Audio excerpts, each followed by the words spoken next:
এমনি সজীব হোসাইন আপনি লিখেছেন, আমি একজন পাইকারি ব্যবসায়ী, যে খুচরা ক্রেতার ইনকাম হারাম তার কাছে পণ্য বিক্রি করা জায়েজ আছে কিনা এবং বিক্রি করলে সেই টাকা আমার জন্য হালাল হবে কিনা?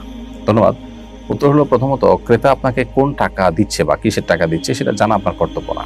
খুঁটে খুঁটে আপনি জিজ্ঞেস করা আপনার জন্য আবশ্যক নয়।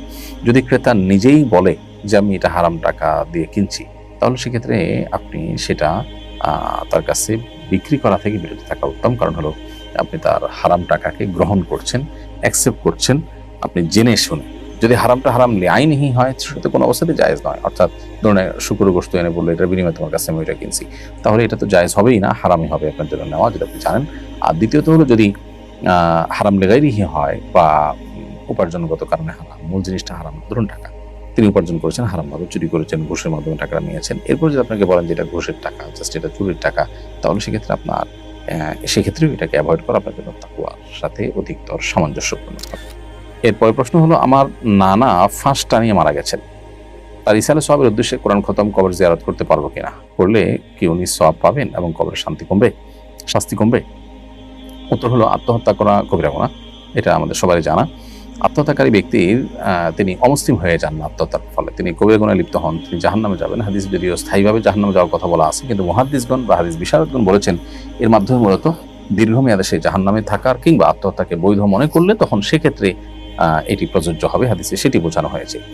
যাই হোক, তো আত্মহত্যা করলে যেহেতু কেউ অমুসলিম হয়ে যায় না, সো তার জন্য আপনি দোয়া করতে পারেন, ইসহারে সওয়াব করতে পারেন, বরং এগুলো তার আরো বেশি করা দরকার তার পক্ষ থেকে, যাতে করে আল্লাহ তাআলা তার প্রতি রহম করেন এবং অনুগ্রহ করেন। হাসি ফুটুক আপনি এআইডি থেকে আমাদের ইউটিউব চ্যানেলে প্রশ্ন করেছেন, আমি একজন প্রবাসী, আমার একান্ত ব্যক্তিগত প্রায় 5.5 লক্ষ টাকা ক্যাশ হয়েছে, যেগুলো আমি বিভিন্ন খাতে ইনভেস্ট করে রেখেছি।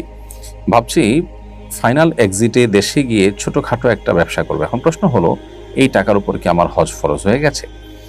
প্রিয় ভাই প্রবাসী, আপনাকে বলছি যে আপনার ব্যক্তিগত যে 5.5 লক্ষ টাকা ক্যাশ হয়েছে সেগুলো আপনি বিভিন্ন জায়গায় ইনভেস্ট করে রেখেছেন। এই টাকা যদি আপনার কাছে হাতে আসার পর হজ করবার মতো কোনো সুযোগ তৈরি হয়, ধরুন আমাদের দেশে টাকা আসার পর একটা সময় প্রি রেজিস্ট্রেশন করতে হয়, এই সময়সীমার মধ্যে আপনার কাছে টাকা আসে, তাহলে আপনাকে অবশ্যই হজ করতে হবে। অর্থাৎ টাকা আসছে, আপনি হজ করার মতো টাকা পেয়েছেন, তাহলে আপনাকে হজের জন্য টাকা জমা দিয়ে দিতে হবে।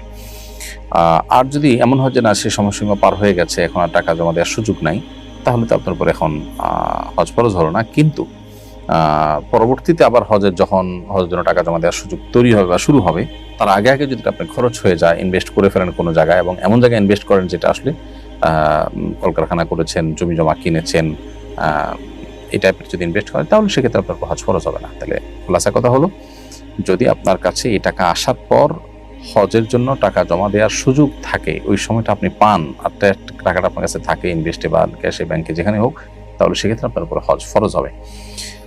কারণ হজের মৌসুমগুলোতে হজ করার মতো টাকা থাকলে তার জন্য হজ ফরজ হয়। এখন বাংলাদেশ থেকে বা আপনি যেখানে আছেন সেখান থেকে আপনি হজ করার জন্য বাংলাদেশ থেকে এসে বা ওখান থেকে যে টাকা লাগে, আপনার যে টাকা আছে সেটাতে যথেষ্ট হয়ে যায়, তাহলে আপনাকে হজ করতে হবে।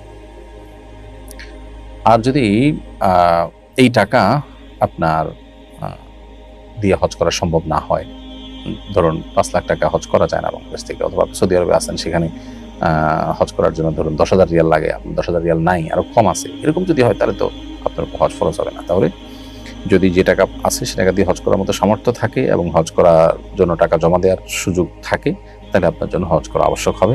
অন্য কাজ পরে করবেন এবং আল্লাহ তাআলা বরকত দান করবেন জীবনে। আপনি যখন হজ করে ফেলবেন, হাদিসে নবী সাল্লাল্লাহু আলাইহি ওয়াসাল্লাম পরিষ্কারভাবে বলেছেন যে হজের মাধ্যমে মানুষের দারিদ্র্য দূর হয়, আল্লাহ তাআলা মানুষের অভাব দূর করে দেন, বরকত আসে মানুষের জীবনে। এই জন্য আপনার হজ আপনি করবেন। আর যদি যেটা কাছে টাকা দিয়ে হজ করা না যায়, অথবা হজ করার মতো টাকা কিন্তু হজের টাকা জমা দেওয়ার সময় এখন আসে নাই, তাহলে সেক্ষেত্রে আপনার হজ ফরজ হয়নি এখনো, এবং পরবর্তীতে হজের টাকা জমা দেওয়ার আগে আগে আপনি টাকা যদি এমন খাতে খরচ করে ফেলেন যে টাকা থেকে আপনার হজ করাটা আবশ্যক না, যেমন জমি কিনেছেন, অন্য কিছু করেছেন, বা এমন কিছু করেছেন যেটার উপর যেটার উপার্জনের উপরে আপনার জীবিকা নির্বাহ করতে হয়, আপনার ফ্যামিলি ডিপেন্ডেন্ট, তাহলে ওটা বিক্রি করে আপনার হজ যাওয়া ফরজ নয়।